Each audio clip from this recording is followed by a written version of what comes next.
Yo, what's good? It's your guy Les with the Let's Connect podcast. And today we in Buffalo, New York with it. And I actually ran into a Buffalo, New York legend, OG Big Q. What's good, my man? Legends, yeah. I mean, maybe one day. Right? Hey, what's good with you, brother? How you feeling? Nah, I'm good, bro. I'm good, man. It's a pleasure to have you on the platform. And you recently just dropped a new single, right? Yes, sir. Last weekend I did. What's the single called for the people out there that's watching? So it's called Salt. And that's just a play on what's going on right now. And I'm pretty sure at the end of this, we'll understand why it's called Salt.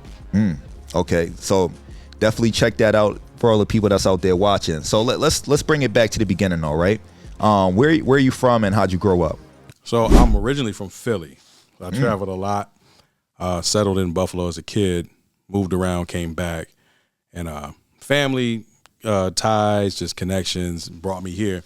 And you stay here long enough, you get settled down, have kids, you fall in love with the city. And so I call this place home now. So, and once you become a Bills fan, it's a wrap. Here we go. Yeah. So I swear it's the blue cheese that does it. When you have blue cheese, it changes your mind and you become a Bills fan. You like Buffalo. And it's real. It's a real thing. So that's what did it. I'm blaming on blue cheese. So at what age did you start getting into music? I mean, I was always into music. Growing up in church, like a lot of us did. Music is always around, whether it be at a concert, at church, whether it be in the house when your mother cleaning, you know what I'm saying? My father played the piano. So it was always there. And then my parents took it a step further, and we would go to shows. We would go to Toronto, and we would go to the musicals. We seen the Black Soul Circus, and it grows your ability to consume different types of media, and it enhances you as a person. And a lot of times when you hear people are musically inclined, it's because they're subjected or they're exposed to a lot of different types of music or just different types of theater. Mm-hmm. So that's what I grew up with. In the church choir, all kinds of stuff. And then naturally growing up, you listen to hip hop, and then you start wanting to write. And then I first took to the piano, and then that led to writing music, which led to writing lyrics to music, and that's kind of where I settled. So who was some of your biggest inspirations earlier on? It's easy. Outkast, for 98 when Equipment I came out. Rosa Parks, that's when I fell in love with hip hop. For real.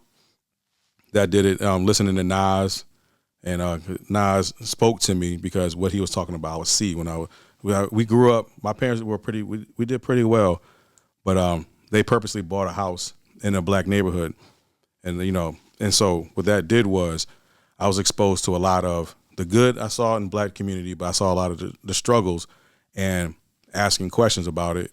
Like why is this happening? Like why are there black communities in the first place? And my mother would break it down like, okay, you have to talk about redlining and all that. And so up until recently, we didn't have a choice but to live in certain neighborhoods. And so that started asking more questions. And then the way certain artists like Nas, like a KRS-One would speak to me, I'm like, okay, I get it now. And so that's like Outkast because they're eclectic. I like how they're different than everything else you hear on the radio. And then the messages from people like Nas, Hov, Rakim, Freeway. So that's my influence. Oh, and Kanye West before he went crazy. So what age were you when music became no longer just a hobby, but something that you felt that you could pursue? Late high school. We started playing around with doing shows. Me and some of our boys, our first group was called Project Blaze. And it started off with about 3 or 4 of us, then it grew into about 6, 7, 8 of us. And then once we got on the talent shows in high school, we're like, oh, this is real. Then our classmates were actually feeling our music. And so that, and then right after high school, our first show, we opened up for Cassidy, back when Cassidy was big. He was on top of the game at one point, and he came to Buffalo. We're like, whoa, we got Cassidy here. So we opened up for him, and that's when it started opening my eyes up. Like, oh, you can do this if you're just consistent with it. And then life happens. You start settling down. You start pursuing other things. And the group, we stay together, but we didn't stay together as well as we should have. And now I'm like, you know what? It's now or never, especially with something's just speaking to me with everything that's going on. I see history repeating itself. I'm like, you know what? It's a hobby for me, but let me go ahead and drop this single so that way my message can get out there. And then for anyone who's fighting the good fight, what's going on in Minnesota, what's going on in Buffalo, going everywhere else with like yet another oppressive form of government. Let's give them an anthem, So that's where that came from. And the anthem you're talking about is your new single "Salt" that we were just speaking on, right? Yes, sir. So go ahead and let them know the story and the motivation to making that record, because bro, that record's fire. You seen our boy earlier had it on, you know what I mean, on his phone blasting it. Yeah, so that's the point. It's an anthem. It's my goal isn't to become famous. It's to spread a message. Wherever comes with that comes with it. I always said if I ever made it quote unquote big in music, I would use every talent that God has given me, all the money generated from it, to better our communities. That's what I'm about. I got everything I need. I live pretty well. I don't need for nothing. So my goal is to create an anthem that, while we out, because all the protests happen in the street. So if they're happening in the street, put a street banger on, put something on. So even if they pretend like they can't hear you can't hear your voice, they hear the song. And if the song is catchy, if the song resonates, they may not admit to it, but they listen to it. And so that's the whole point, is to create like like NWA did with F the Police. So like it's history repeating itself. We see it, like, with Rodney King in the 90s, the 80s, 70s, back before they had cameras and, personal body cams. That stuff was going on. And with everything going down, it was only right that I released a modern version of that, because as Black people, we see the same things happening again. And we try to warn other populations, this case the Hispanics, we try to tell them, like, hey, you don't want to go that way. You don't want to vote for that, because we see what's happening, and now they're finally seeing it. So it's like okay, let me help y'all out a little bit. Here's a song for y'all to bump anytime they try to get at you. Play it loud. You can't obstruct ICE by playing music. You know what I'm saying? So that's what it's about. So obviously, I'm from Syracuse, New York, and I have a bunch of artists that's from Syracuse. But Buffalo's only 2 hours and I want to say maybe 30 minutes away, if that. Yeah.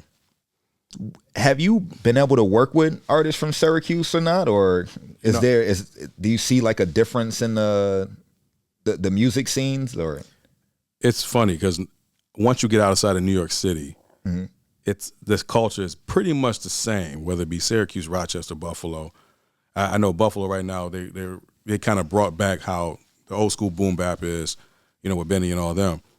But I've traveled through Rochester, Utica, like upstate. They call it upstate. We call ourselves Western New York, but there's a lot of similarities, like a lot of big but small cities, a lot of like communities within that, and it's really. I don't think people realize just how similar artists from Syracuse is to an artist from Buffalo, and so I hope that's one of the goals. Like, well, us Lincoln, people realize like, oh shoot, they're doing the same thing there. Okay, let's collab. Let's make this thing real, so that way we can get messages across. We can grow the rest of the state. You know what I mean? Yeah, because that's one thing we were talking about. Off the cameras is, how it would be dope to have a committee of representatives throughout New York State where we're just like bringing it together, because it does seem like there is some type of division when you got, when you talk about music in general, or hip hop in general, I should say, where you got New York City and then they consider, it's like, oh, New York City versus upstate. But then if you look at upstate, where it's a lot of us, we don't really, collaborate like that. Or if we do, I don't think it's really promoted as much as it probably could be or should be. That's why the South is blowing up the way it does, because I lived in Atlanta for a few years. And then if you hot in Atlanta, all of Atlanta rep you. You know what I'm saying? The whole state, really. Everywhere from Norcross to Peachtree City, to if you on top, even parts of Florida.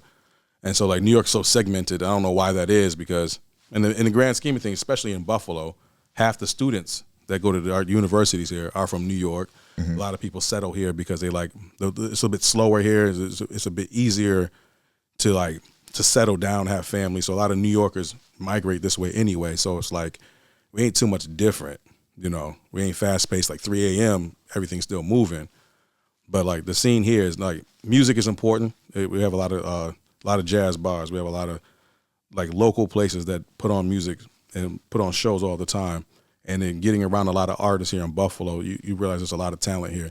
And like I said, there's more similarities than not. So if we all just stop the nonsense. And I know, was it Kai that made that video about like if you're not from the 5 boroughs, you're not from New York or something like that. Yeah, so it's like that's funny because like no, my license say New York State. I pay New York State taxes. Yeah, you know, and the Bills are we the only New York State team in Buffalo. You know, here we go. You know what I'm saying? So they got that too. So like, man, we all New York. So it's just like, and if you put on like it's funny because like Benny and them sound more New York than the current New York artists do. Right. You know what I'm saying? So like, and I like a lot of New York, the newer New York style.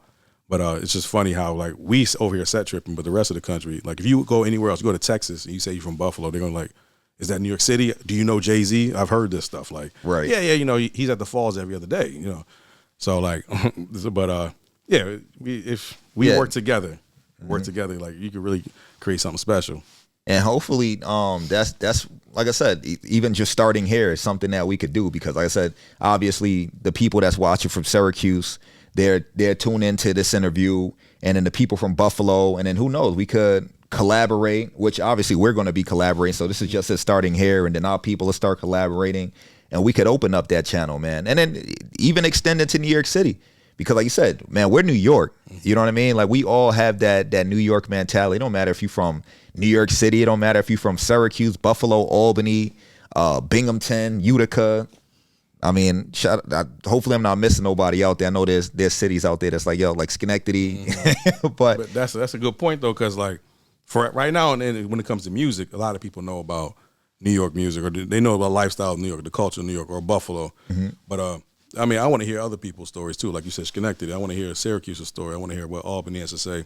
What like, there's so much more than just the two cities, and there's people there that can express those stories through artistic form, which we call music. So like, there's no reason for this not to happen, you know.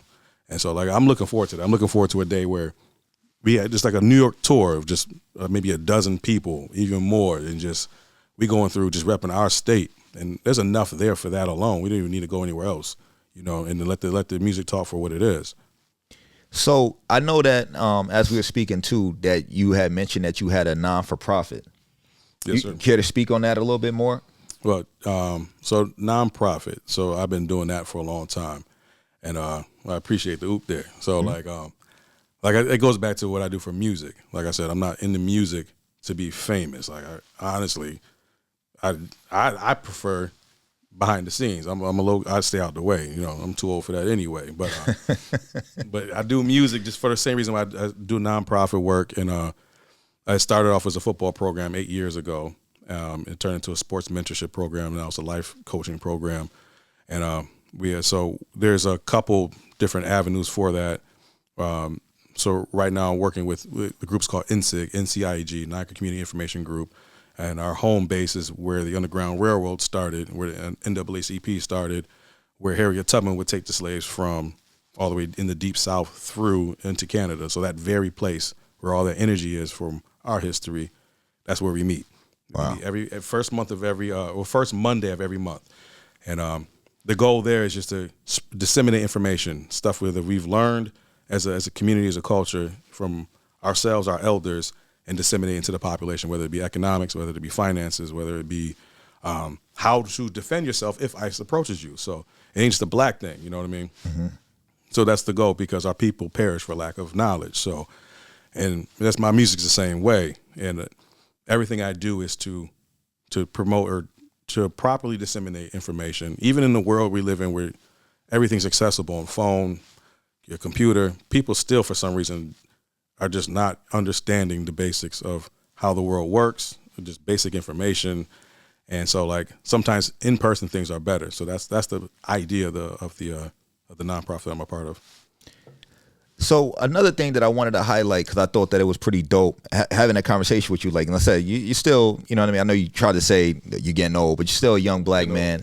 And I think that we need to highlight different aspects of it, right? Like you could still have a 9-to-5, have your family, create music and art, you know, in that form, but also do other things like, you know, like you said, the nonprofit. And then you also were working on an energy drink as well.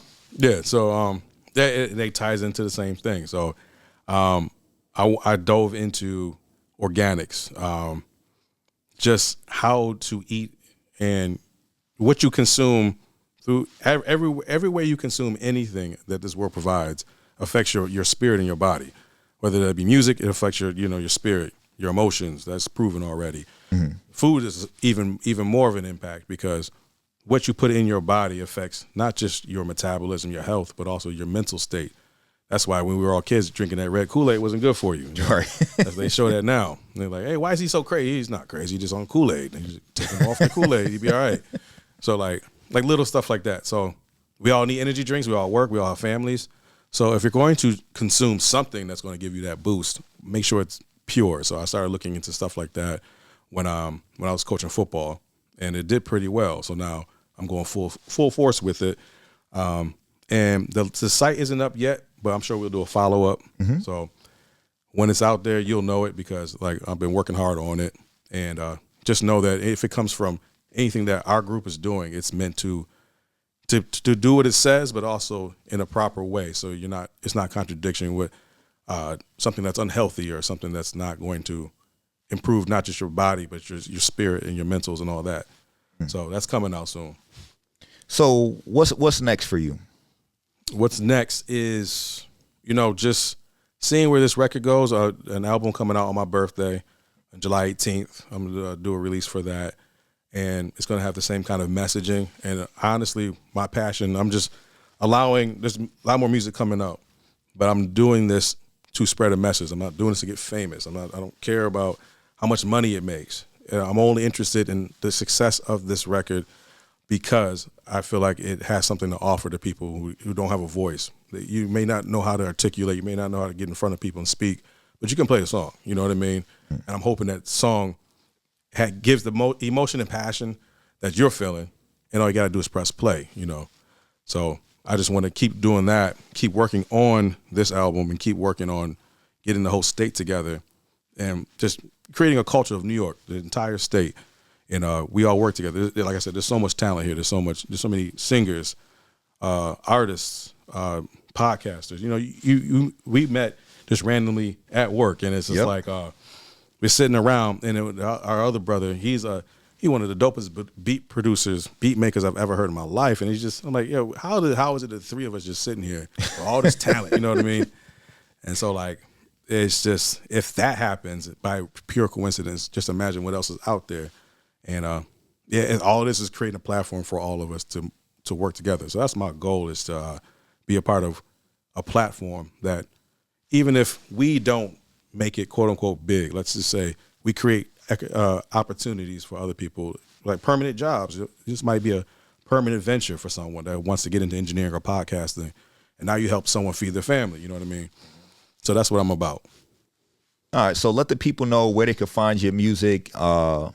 If they enjoyed this interview, which I'm pretty sure they did, man. Because like I said, since day one of meeting you, bro, you've been nothing but a vibe, man. It's been nothing but a privilege and an honor just to see, another young brother just out there, man, and grinding. Youngish. Here we go. Here we go. Man. Yeah, I appreciate it. I'm on all streaming platforms, OG Big Q. So, and OG, it takes it can take many forms at this point. OG doesn't mean original gangster like it used to. Personally, I'm a lockstep. I try to keep lockstep in with our Creator, our Lord and Savior. So OG could mean of God. It could mean just someone who's wise. But I've learned that OG simply means that someone that the younger generation looks up to. So that's what I'm trying to do with this music and this entire album that comes out in July. Is I want it to be a reflection of that, of wisdom, of stories that I've accrued over living all these years of life, and like also making it fun. So that's the goal. Just social medias. I'm on all social medias. Mainly the most active right now is Threads. A website's coming soon. If you just Google OG Big Q, you'll start seeing stuff. But just as of right now, the best way to support is just playing the song on Apple Music, Spotify, YouTube Music, wherever you have music at. Just putting the word out there, not for myself, but for someone who is dealing with the pressures of ICE and what they're doing to the people. And it angers me when I see what's going on. And so, like, this is my way of kind of combating that, is using music. And so if you know someone's going through it, if you yourself is going through it, just play the song. Blast it loud when you see them at checkpoints. Play the song loud. They hear it enough times. I guarantee, a certain somebody of an orange hue will make a comment about it. And that's how you know we won. So. All right, well, there you have it, man. It's OG Big Q. His new record, Salt's out on all platforms. Make sure you gotta check it out, man. It's a pleasure having you. And like I said, this is definitely the beginning, man. All right, we out.